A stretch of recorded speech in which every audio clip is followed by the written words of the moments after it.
There's something striking about a 1950s British morning, the kind that feels almost unimaginable today. Picture children standing in perfectly neat uniforms, collars straightened by parents who believed order began at home.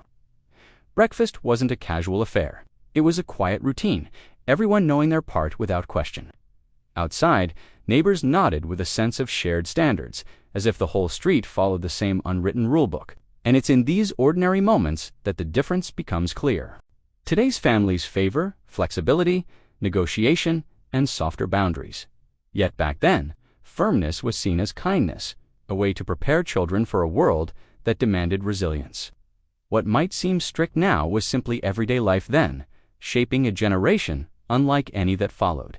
And those routines only grew firmer once children arrived at school. To understand the discipline of the 1950s, you have to picture a Britain still finding its feet after years of challenge. Families lived with a careful mindset shaped by rationing, where nothing was wasted and every action had purpose. Homes were modest, often neatly kept, and routines were the backbone of daily life. Parents valued obedience because it created stability in a world that felt newly rebuilt.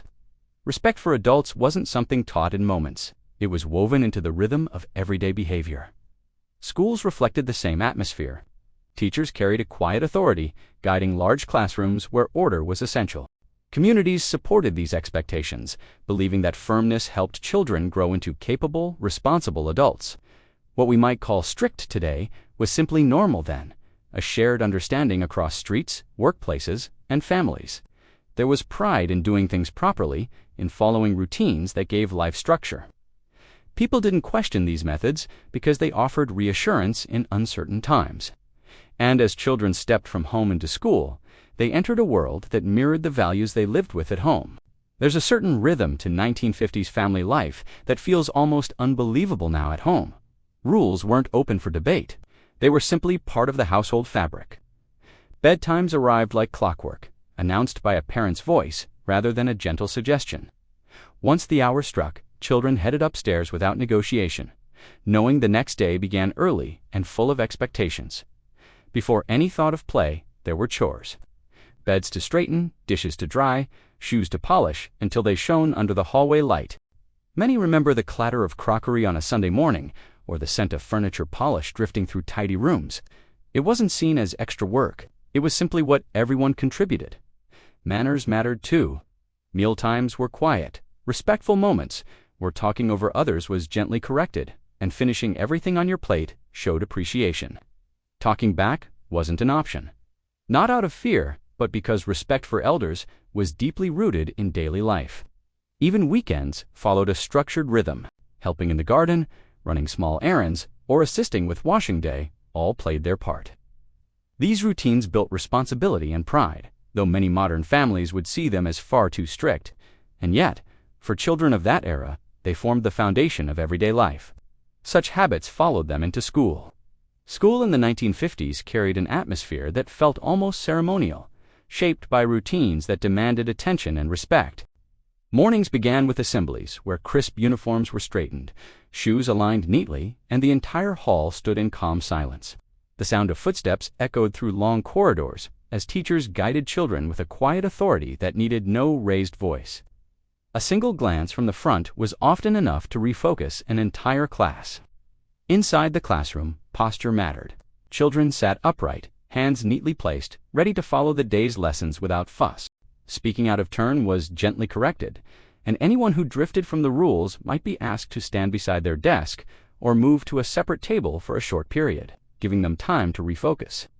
Writing reflective lines was another familiar consequence, a way of reinforcing expectations through repetition rather than reprimand. Losing a few minutes of playtime also served as a reminder to stay on track, especially in large classes where structure was essential. Being sent to the front of the room was considered a moment of correction rather than humiliation, a way for teachers to guide attention and restore order. These methods felt perfectly normal at the time, woven into everyday school life without question. To modernize, such routines may seem unusually firm, yet they created a steady rhythm children understood deeply. Every school in the 1950s carried its own set of simple but unmistakable discipline tools, each designed to keep large classes running smoothly. Behavior charts hung on classroom walls, offering gentle public reminders of expectations. Children knew exactly where they stood, and the steady routine brought comfort as much as order. One familiar ritual was the hands-on desk moment. At a teacher's signal, every pair of hands rested neatly on polished wooden surfaces, creating a hush broken only by the soft scrape of chairs. It reset the room instantly, a quiet way of bringing attention back to the lesson. Reflective writing played a part too. Copying classroom rules wasn't seen as a punishment, but as a moment to pause and think.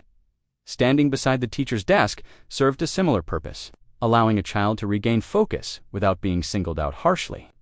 For those who needed a moment away from the bustle, a brief step into the corridor offered space to cool off. The echo of footsteps, the faint scent of chalk dust, and the stillness of the hallway created a natural pause before rejoining the class. These tools may seem old-fashioned now, yet in rooms of 40 or more children, they were essential threads holding daily school life together. What's striking, looking back, is how ordinary all of this felt at the time. Children accepted the rules because everyone around them lived by the same rhythm. Neighbors, grandparents, teachers, family, friends, each carried the same belief that firmness built character and that clear boundaries helped children grow into capable adults. It wasn't questioned because it was shared, woven through every corner of community life. Families were closer then, often gathering around the table each evening, sharing stories from the day. Streets felt safer, too, with familiar faces leaning over garden fences and keeping a kind, watchful eye. Many remember walking home from school in the fading light, stepping through neat front gardens before helping with simple tasks like setting the table or peeling vegetables for dinner. That sense of teamwork created harmony, even if the rules felt strict by modern standards. And when people look back today, there's often a blend of respect, humor, and disbelief. Respect for the structure that shaped them, humor at how seriously they took certain routines, and disbelief that no one thought twice about it. It all felt normal then, a shared understanding that guided daily life and prepared children for the wider world.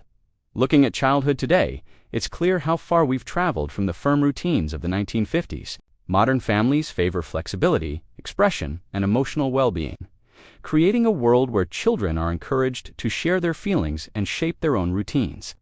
It's a gentler landscape, shaped by new understanding and changing expectations. Yet there's still something to admire in the structure of the past, the resilience it built, the pride in small responsibilities, the comfort of clear boundaries. Those habits shaped generations who learned to stand steady through life's challenges, with quiet determination. Maybe the past was strict, but it shaped some of the most resilient generations Britain ever produced.